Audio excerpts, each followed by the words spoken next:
Hello, ನಾನು ಸ್ಫೂರ್ತಿ ಅಂತ. ನಾನು ಮುಂಚೆ ಒಂದೆರಡು ದಿನದಿಂದ ಆ್ಯನಿಮೆ ಕ್ಯಾರೆಕ್ಟರ್ನ ಹೆಂಗೆ ಡ್ರಾ ಮಾಡೋದು ಅಂತೆಲ್ಲ ರಿಸರ್ಚ್ ಮಾಡ್ತಿದ್ದೆ. ಆ ರಿಸರ್ಚ್ ಮಾಡೋ ಟೈಮಲ್ಲಿ ಗ್ರಿಡ್ ಮೆಥಡ್ ಅಂತ ಒಂದು ಟೆಕ್ನಿಕಿಂದ ಗುರ್ತುಪಟ್ಟೆ. ಆ ಗ್ರಿಡ್ ಮೆಥಡಲ್ಲಿ ಹೇಗೆ ಆ್ಯನಿಮೆ ಕ್ಯಾರೆಕ್ಟರ್ನ ಡ್ರಾ ಮಾಡ್ತಾರೆ ಅಂತ ಗೊತ್ತಾಯಿತು.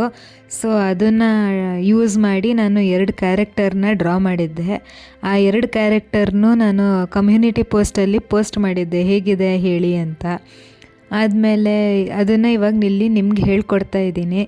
ನಾನು ಫಸ್ಟ್ ಏನು ಮಾಡಿದೆ ಅಂದರೆ, ನಂದು sketch book A4 size sketch book, ಅದರದ್ದು ಲೆಂತು ವಿಡ್ತನ್ನು ಮೆಷರ್ ಮಾಡಿಕೊಂಡೆ.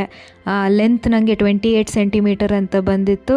ಆಮೇಲೆ ವಿಡ್ತ್ ನನಗೆ 21 ಸೆಂಟಿಮೀಟರ್ ಅಂತ ಬಂದಿತ್ತು. ಸೊ ಲೆಂತಿಗೆ 28 ಆಗಿರೋದ್ರಿಂದ ಈಕ್ವಲ್ ಆಗಿ 2 ಸೆಂಟಿಮೀಟರಾಗಿ ಡಿವೈಡ್ ಮಾಡ್ಬೋದಿತ್ತು. ವಿಡ್ತು ನನಗೆ 21 ಸೆಂಟಿಮೀಟರ್ ಆಗಿರೋದ್ರಿಂದ ನನಗೆ ಅದರದ್ದು ಅಕ್ಕಪಕ್ಕ 1/2 ಸೆಂಟಿಮೀಟರ್ನ ಬಿಟ್ಟು 2 ಸೆಂಟಿಮೀಟರ್ನ ಮಾರ್ಕ್ ಮಾಡಬೇಕಾಗಿತ್ತು. ಅದನ್ನೆಲ್ಲ ಮಾರ್ಕ್ ಮಾಡಿ ನಾನು ಒಂದು ಗ್ರಿಡ್ಡನ್ನ ಫಾರ್ಮ್ ಮಾಡಿಕೊಂಡೆ. ಅದನ್ನೆಲ್ಲ ಇವಾಗ ಈ ಕನೆಕ್ಟ್ ಮಾಡ್ತಿರುವಾಗ ತುಂಬ ಲೈಟಾಗಿ ಮಾಡ್ಕೊಳ್ಳಿ, ಮುಂದೆ ಹೋಗಿ ಗ್ರಿಡ್ ಲೈನ್ಸ್ನ ಅಳಿಸ್ಬೇಕಾಗಿರುತ್ತೆ.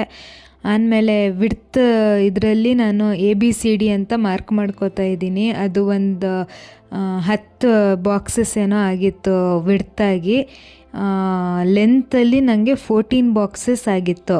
ಸೊ ಎಲ್ಲ 14 ಇಂಟು 10 ಎಷ್ಟಾಯಿತು, 140 ಬಾಕ್ಸಸ್ ಏನೋ ಇತ್ತು ಸ್ಕೆಚ್ ಬುಕ್ ಇದರಲ್ಲಿ.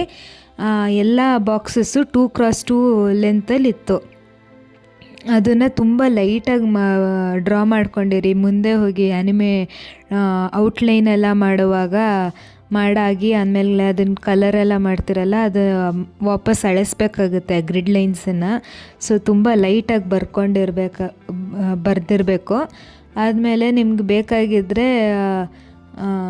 ಏನೋ ಡೈಗ್ನಲ್ ಲೈನ್ಸನ್ನು ಮಾಡ್ಕೋಬೋದು. ಆ ಡೈಗ್ನಲ್ ಲೈನ್ಸ್ ಹೆಂಗೆ ಇದು ಮಾಡೋದು ಅಂದರೆ, ಆ ಸ್ಕ್ವೇರಿಂದು ಡೈಗ್ನಲ್ಸ್ ಇರುತ್ತಲ್ಲ, ಈ ಕಡೆ ಕಾರ್ನರ್ ಟಾಪ್ ಲೆಫ್ಟ್ ಕಾರ್ನರು ಮತ್ತು ಬಾಟಮ್ ರೈಟ್ ಕಾರ್ನರು, ಅದನ್ನು ಕನೆಕ್ಟ್ ಮಾಡ್ತಾ ಹೋಗಿ ಆವಾಗ ನಿಮಗೆ ಡೈಗ್ನಲ್ ಲೈನ್ಸು ಬರುತ್ತೆ. ಇಲ್ಲಿ ತೋರಿಸಿದ್ದೀನಿ, ಹೀಗೆ ಮಾಡ್ತಾ ಹೋಗಬೇಕು.